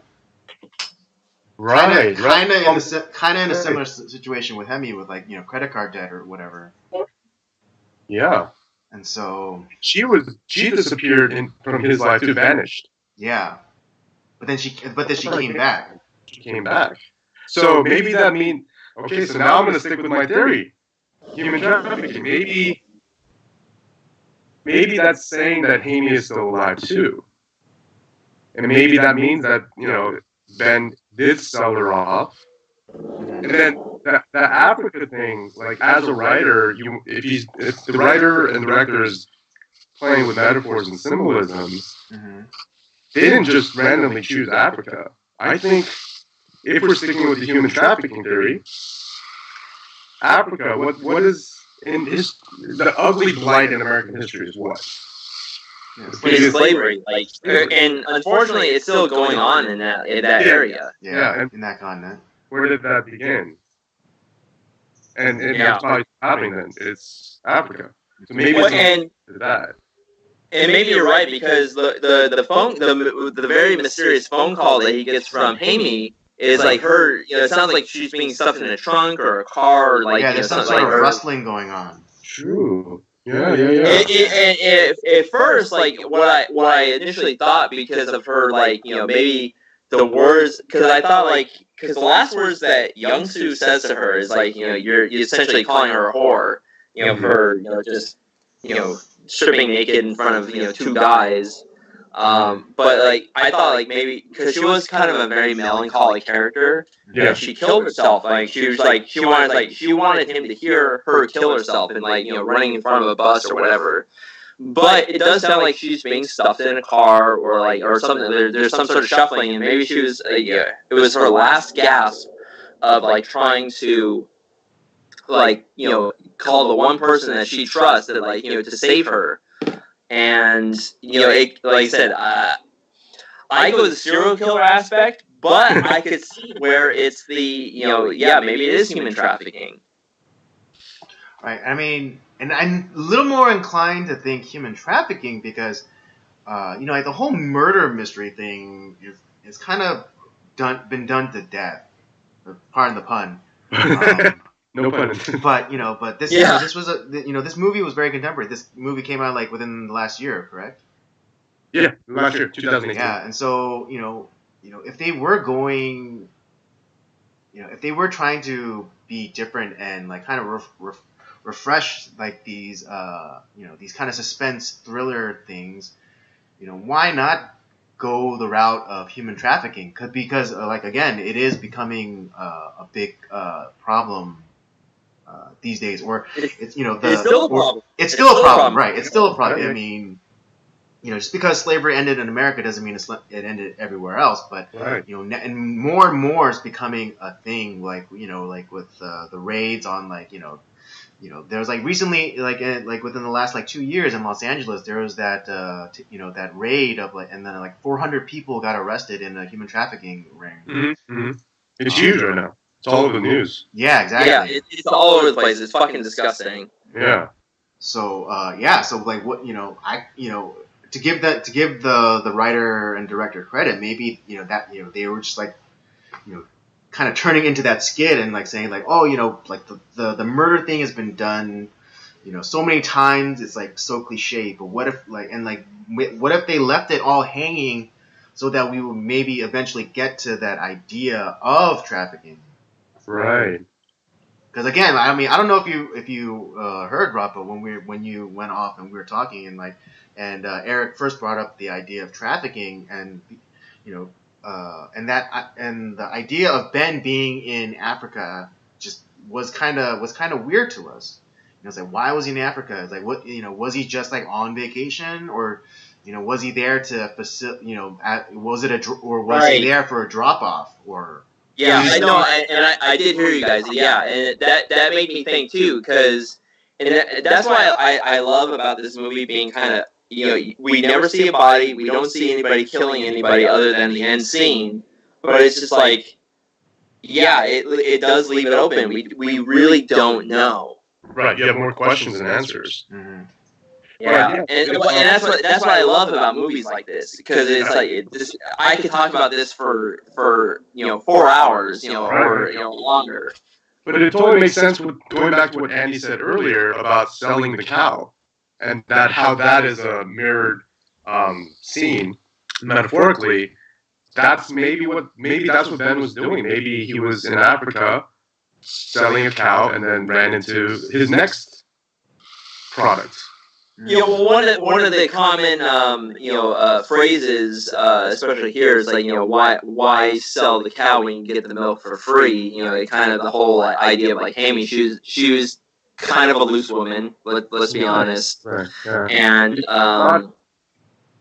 And so with Hammy, like, obviously, like, with the one person that actually gave a damn about her, that gave cared about her milk and like her livelihood, was Young-soo. But for Ben, it didn't matter. It was just another cow that he could put on the market somewhere. And maybe there is a connection there. We don't know. Yeah, and then the second girl, she talks about China. And right. Well, my understanding was like she worked in like retail, and so like her experience with is which is like with Chinese tourists. Like, they would come and like then they would like flash cash and like and they But it sounds like again, but she wasn't like at the level of Ben and his friends. Again, she was like, she worked at a menial kind of lower end kind of job, even though she might have been like selling like high end retail. She was still in like retail. She was still working and having to deal with people and And it sounded like Ben had picked her up or met her in China too, right? And then maybe because as far as time frame goes, we don't really know the whole time frame of like between like how long Hammy was in Africa, and like as far as like from her disappearance to like the new girl. We're kind of given like a roughly like a couple months maybe, but we don't really know which then then still lines up with what Ben says. Is like, oh, it's been about 2 months since I burned my last barn. Right, every 2 months. Which kind of matches up, which kind of aligns with the time that that he met Hemi in Africa. Serial killer. Not coming over anymore.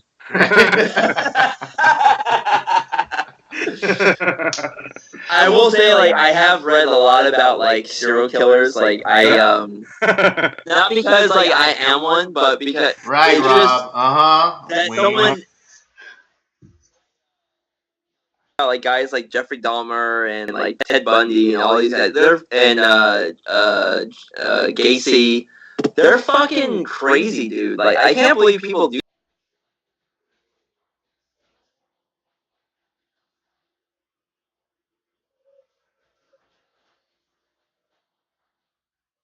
Yeah. And for me, like as someone that like is completely opposite of that, like that I want the best for everyone, and the fact that like this happens, it's for some reason like I find that fascinating and I want to learn about it. Not because I want to get away with it better, Rob.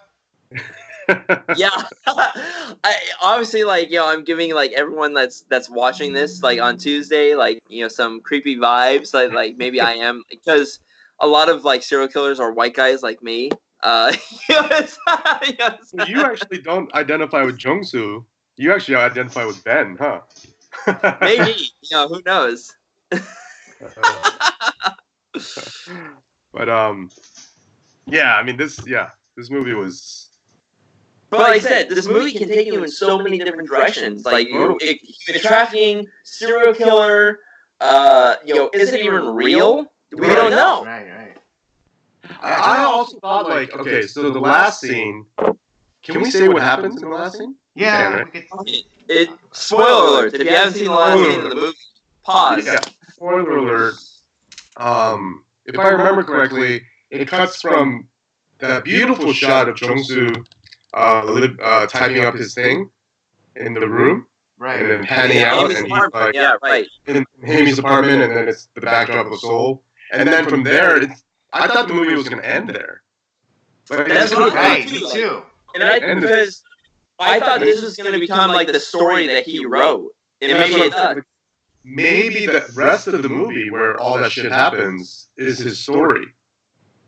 Maybe that didn't really happen. Like him killing Ben. Maybe that's his story. Maybe that's what he was typing up. Although I would like to mention that I think there was enough. There was a setup for that, for the end. Mm-hmm. Because after the three of them like hung out and stuff, and like he knocked out, he had that dream of him in front of a burning greenhouse, as a child, but the child was shirtless, and I mean, not to be gross, I wasn't sure but presumably naked. Ben as a child, we don't know. Well, here's the thing. Well, like again, here's the thing. Well, because we can only assume that he, it was Jung-soo, because it was that dream scene, and then he was the one that wake up. So we have to assume that it was him dreaming as, it was his dream, and he was just seeing himself as a child. But it does set up for the end scene where, after he's killed Ben, he stuffs him back into his car, douses the car with gasoline and lights it on fire, and he does strip off all his clothes before, and burns it along with Ben in the car. True. So I think that dream that he has is a foreshadow to what he will ultimately eventually do. It's I love that's why this movie is fantastic. I mean, this might go in my top. This is probably going to go in my top 10 just because there's so many different theories that you can go in, and like I'm going to watch this movie probably again and try to pick up anything that I missed. And this is what makes a movie great. When you can watch it again and again, pick up new things, and you can go down a different trail. Mm-hmm. And this is what I like when I added Eyes Wide Shut to like my top 5. This is kind of the same thing. Like there's so many different like avenues that we can travel down talking about that particular movie. This has that. This movie has an element. Who knows? Maybe this movie does go in my top 5 later on. I don't know. Like I'm gonna have to watch this a couple more times, just kind of go down that road. And this is what makes movies great. Yeah. It's definitely one of the best movies I've seen in a while. Right. This is the best current film that I've seen in a long time. Exactly. Yeah. Because as you know, like my top 5 was like I had like the classics. Like my most recent film was what, like maybe like 2002. Yeah, that was like Memento. Right. I went with the hits, and this is right at that avenue, that threshold. This is one of the best films I've seen in a long time. I would agree. It might go in my top five too after a couple more watches. So thank you for that recommendation, Eric. Oh, absolutely. As soon as I saw it, I was like, I texted you guys right away. I was like, what is this movie? I can't wait to talk about it. Well, I mean, I don't know if you were able to hear us while you were gone, but I wanted to get your take. Like, do you think that the ending was sufficiently foreshadowed in that dream that Jung-soo had? The dream about where he's standing in front of the burning greenhouse? Right, yeah. Foreshadowed. Yeah, because that's ultimately what ends up happening, because because in the dream he's we have to presume that it's him because the very next after that scene it's him waking up, so we have to assume that it was him having that dream, but it was him as a young child presumably, and he's standing in front of a burning greenhouse, and he's naked. And then at the end, after he kills Ben, he stuffs him back in his car, douses the whole car with gasoline, and then strips down to his clothes and lights it on fire. Right. Yeah. So for Young-soo, the greenhouse was Ben. Oh. Well, that actually tracks because to Jung-soo, Ben was he was kind of like this. He was fake too. He was an abandoned fake piece of shit that he needed to be burned and cleansed. Right. I mean, even though when he was tailing him, he there was that scene where he was with his family and stuff, but but it seemed pretty superficial. Do you guys remember how old he was when his mom left? I don't remember. He mentioned it, but he was 6 or 7. Yeah, he was young. I think that's where he said that he was about 6 or 7, about the same age as Amy. Apparently fell down the well. Right, and in that dream, that kid looks about 6 or 7, right? Yeah, you're right. Maybe that burning greenhouse represents his mom. Because remember, we were saying she's kind of like Amy too, right? Mm-hmm. And she's also in debt, and maybe the burning greenhouse in his mind represents, because that's when his mom disappeared too, vanished, she left. So that's a reference to just like Amy leaving, becoming burned. His mom left at that time too. Just burned. Well, like I said, his world burned down when his mom left. Right. Well, let's talk about because, like I said, this is why I love this movie, because we can go down so many different directions. But let's talk about that final scene too. When we see him kill Ben, if it's really him killing Ben, the way that Ben looks at him is almost like a betrayal too, doesn't it? Because he's almost hugging him. Right. Mm-hmm. Right. That maybe Ben thought that he was he was a true friend. Right, because Ben never really made any hostile. Was never hostile to him. If anything, he was very, he actually, took some interest in Jung-soo because, he started reading Faulkner. He would, when they would talk, it was very much of, it was very much like an older brother, kind of relationship. And yeah, and so when Jung-soo stabs him, you see in his face it's almost like the Julius Caesar's Ed, why are you doing this? Right. I'm gonna go down a little route here. Let's say because I'm gonna go the Dexter route. Like, 'cause in Dexter, I don't know if you guys have ever watched that show. One of my favorite shows. But Dexter does have, in the show, not the books, but the show, he does have some, personal close connection. Like in Dexter has like his sister, the person that he marries, his wife, and so with Ben, maybe he does have a connection with Young-soo, where like it's like kind of like how he was a light to Hae-mi.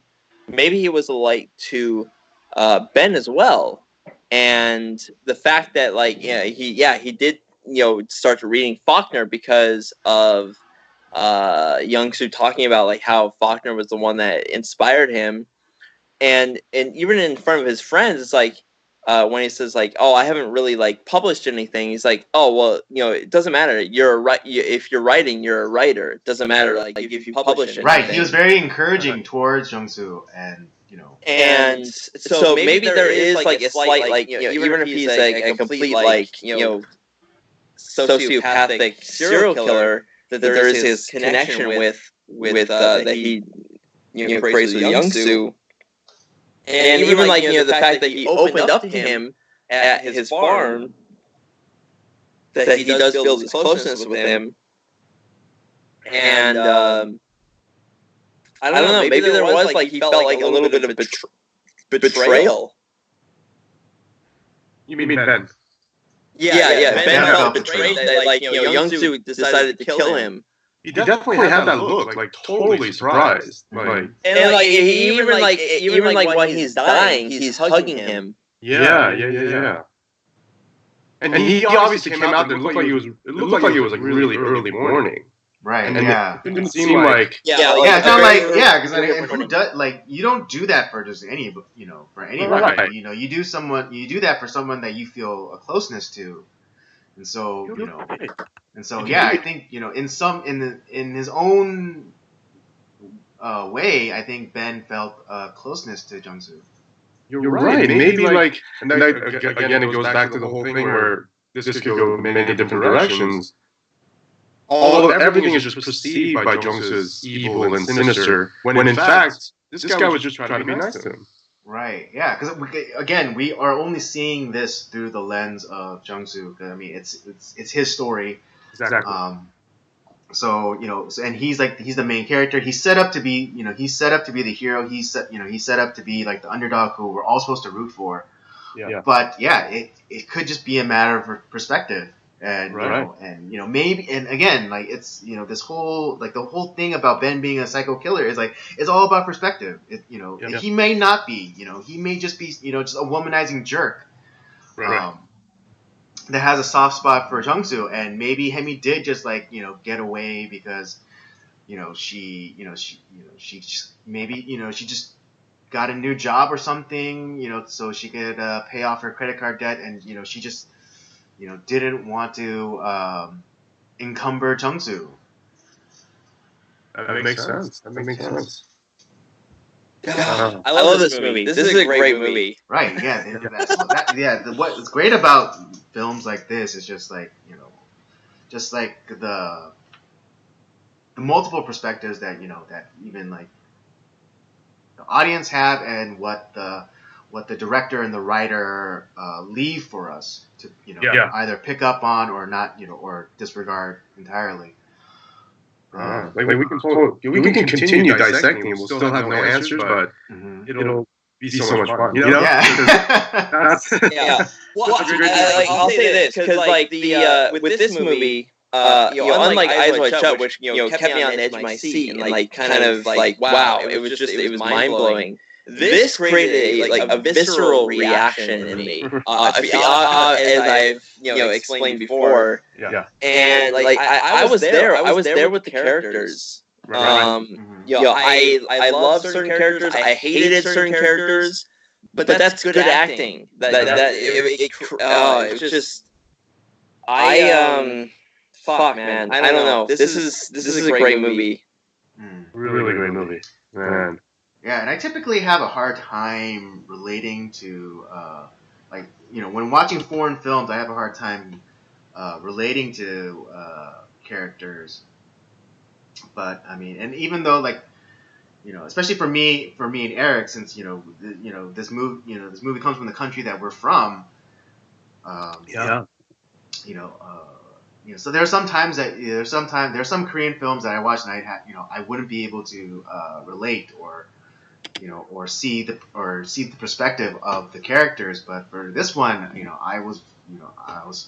I'm happy to say that I was able to see the perspectives from the characters and also see things from my perspective and maybe and also maybe tease out some of the things that the writer and the director of this film were coming from as well. And I think if I'm able to if all those things are happening, then I think this movie is a tremendous success.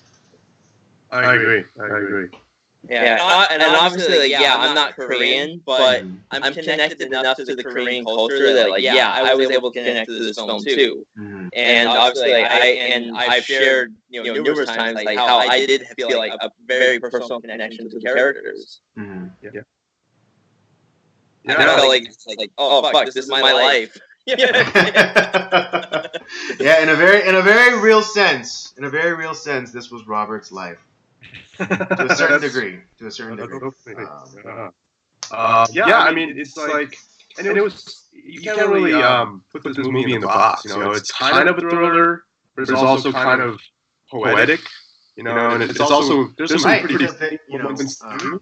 Yeah. Right. Like it's interesting that you use the word poetic because kind of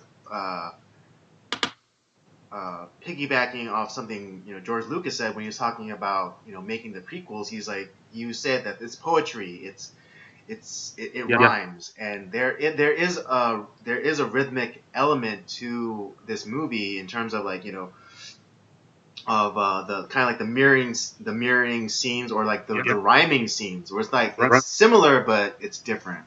There's definitely cadence to it. Yeah, definitely. And it's a artful movie, but it's not pretentious, Some people like definitely not pretentious at all. Yes. Yeah. Exactly. Because I think similarly to when we discussed, when we were doing our top 5 list, and then me and Rob both agreed that we kind of didn't like American Beauty. The second time around we watched it, and I think, I'm speaking for myself, but maybe Rob, you also agree. I felt like the movie was too high up on itself, and it had like an air of pretentiousness to it. Oh yeah, definitely. Yeah, I liked it when I first saw it. Second time around, I was like, I fucking hate this film. Like this is. Yeah, but this movie, Burning, it seemed like that's a great comparison almost. It seemed like it accomplished what maybe American Beauty thought it was accomplishing. Yes. I would say that's true. Yeah, I'd agree. Yeah. This to me, like this movie goes more like the side of like Memento or Eyes Wide Shut, where there's, like I said, there's so many different avenues that we can go down, but it's also kind of somewhat of a straightforward story at the same time. Mm-hmm. And I think there's elements of it that we can like enjoy and pick up. Like it doesn't matter like where you're from. Yeah, absolutely. Mm-hmm. Yeah, because I think one of the things that gives me a hard time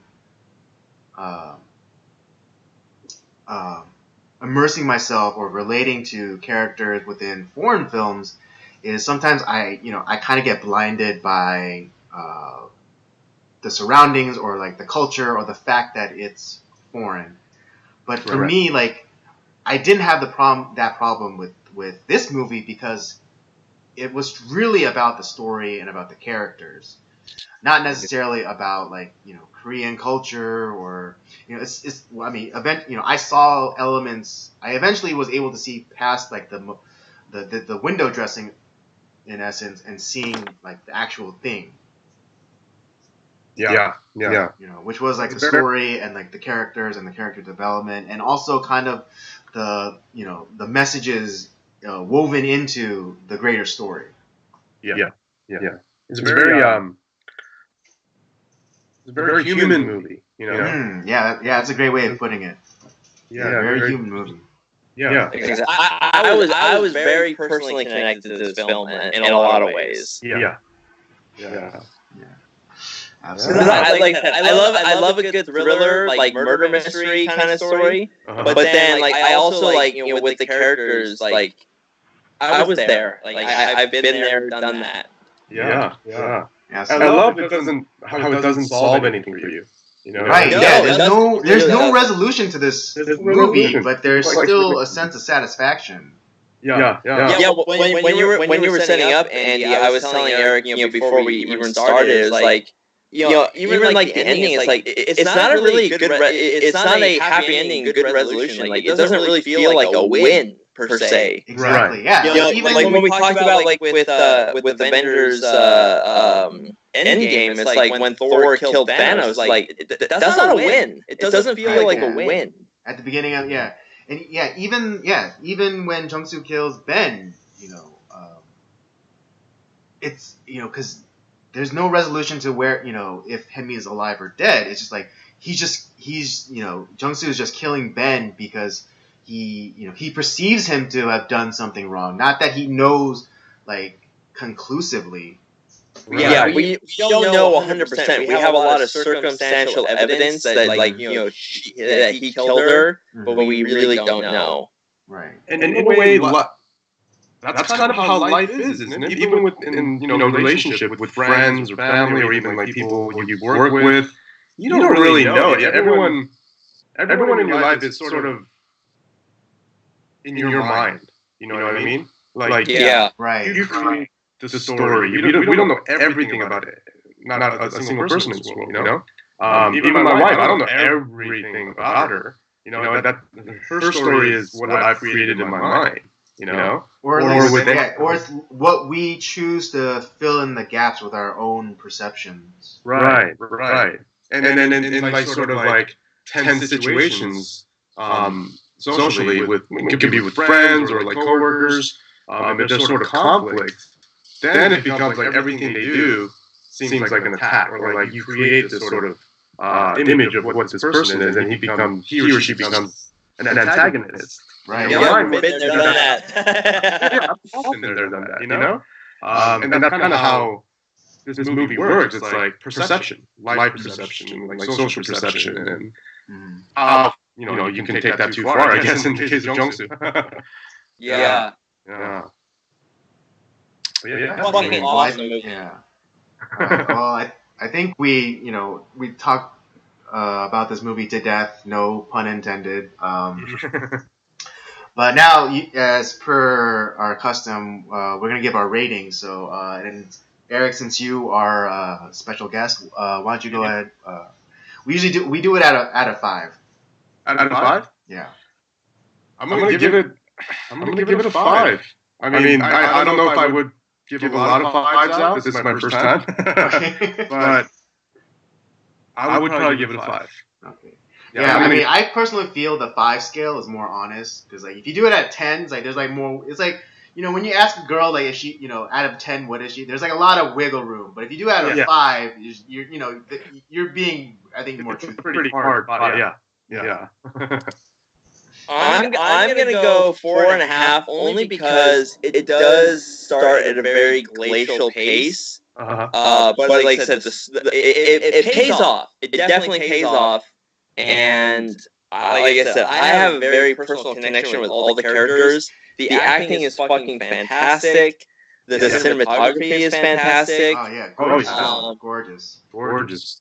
Yeah, and it's like I don't know if you can take away the slowness of the first half of the movie, because I don't know if it would really like make the movie even better if it did that. But I know where people would be like, you know, like first half, like, you know, you're checking your watch, like, when is this going to be over? Right. So I'm going to go 4.5, just because, like I said, it all does pay off in the end. Yeah.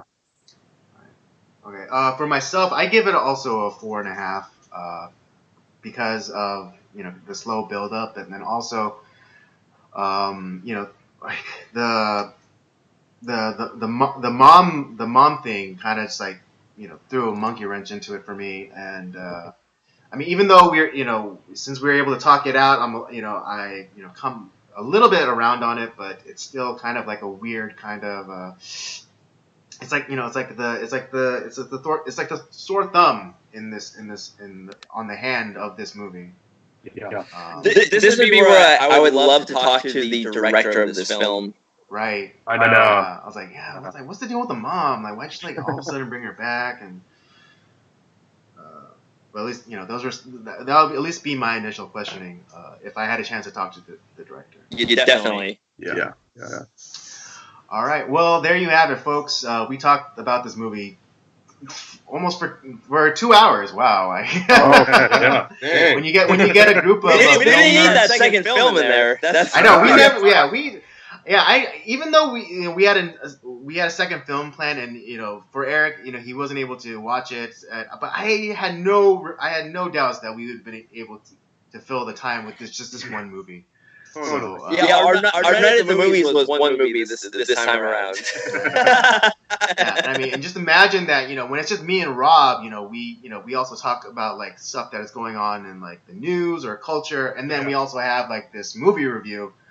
But yeah, this one movie was able to fill up like one usual episode that we have. Oh yeah, we could keep going. And just But for the sake of our viewers, we'll just wrap it up here. Yes. We'll definitely talk about this film again at some point. Yeah, I think so. We're gonna have to do a revisit, especially because I would want to, because you guys saw it twice already. All of these opinions are my just initial viewing, so I definitely have to go back, and now armed with both of your perspectives, I definitely have to watch this movie again. Same here. So there you have it. Eric gives it a 5. Me and Rob give it a 4.5. Definitely, I think we all can agree that we highly recommend this film. Go watch it. Find a way to watch it. And it was criminal that this movie wasn't even at least nominated for an Oscar. It definitely should have been. Yeah. It's on Netflix right now, so for the viewers. Yeah, so do yourself a favor and watch this movie. It doesn't matter that it's a foreign film. This is top quality acting. Like you're there with the characters. Right, top quality acting, top quality storytelling, top quality cinematography. This movie has it all. This movie has it all. And so that'll do it for us tonight. Thank you for joining us. Don't forget to join us every Tuesday night, sometimes live, at 8:00 p.m. Pacific Standard Time. Don't forget to check out the library of other shows, the Circle of Jerks main podcast, Nocturnal Transmissions, and Up by Up Down. Don't forget to follow us on our various social media accounts, Twitter @PodcastCOJ and Instagram @Circle of Jerks Podcast. Should we plug Eric, by the way? Oh yeah, and Eric has his own YouTube channel, NamFamBam. It is listed as a featured channel on our channel page. Awesome. So if you go to our channel page, there will be a link to Eric's family YouTube channel. So do check it out. They have some great content. I highly recommend it. Thank you, and if you're looking for a realtor, Eric does realty. So. Yes, thank you very much. Yes. So what was your website? MissigNam. MissigNam. MissigNam. Yeah, and I'll put a link down in the description for that as well. Dude, thank you so much, guys. Yeah, no problem. All right, and that'll do it for us tonight. Don't forget to come back next time, and we'll see you later. Awesome. See you later, guys. Peace. And don't do anything I would.